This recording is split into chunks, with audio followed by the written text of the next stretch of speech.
Okay, so what's your view on digital dates, right? Texting and posting and the relationships that we have. Well, as you might have guessed by now, many Americans encounter social media and tech-related struggles in these relationships.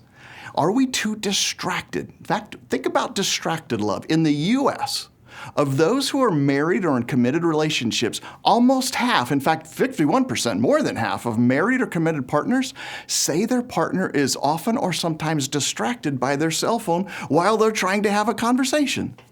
That's terrible to happen, but 4 out of 10 say they are at least sometimes bothered by the amount of time their partner spends on their mobile device.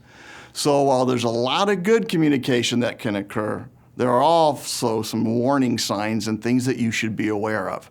First of all, let's start with this. Is digital snooping in couples unacceptable or is it okay? Are you a snoop dog? 7 in 10 Americans say it is rarely or never acceptable for someone to look through their partner's cell phones and be a snoop dog without that person's knowledge.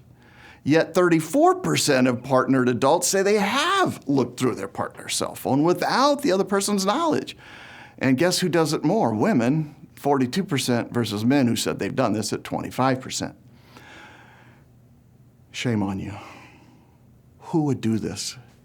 If you're tempted, ask for forgiveness and work on stopping and ask for permission. Unless you get that permission, don't do it. So one time I opened up Elisa's phone and I snooped. But when I found a list of qualities that she admired about me, she was keeping a list.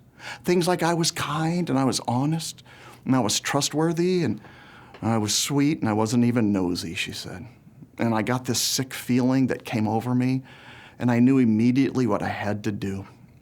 I added a number of qualities that she had missed and forgot to write down. Okay, so is romantic jealousy common? You know, I think that's part of the snooping is maybe a sense of what's going on. Is it common? 23% say they have felt jealous or unsure of their relationship because of the way their current partner interacts with others on social media sites. Right? This rises to 34% for those that are in this main period of 18 to 29 who tend to use social media to talk about or check up on their romantic partner. In fact, 50% of social media users have used these sites to check up on an ex-romantic partner, but 70% of 18 to 29-year-olds have. You see, 7 in 10 of them report using this platform to check up on someone they used to date or be in a relationship with.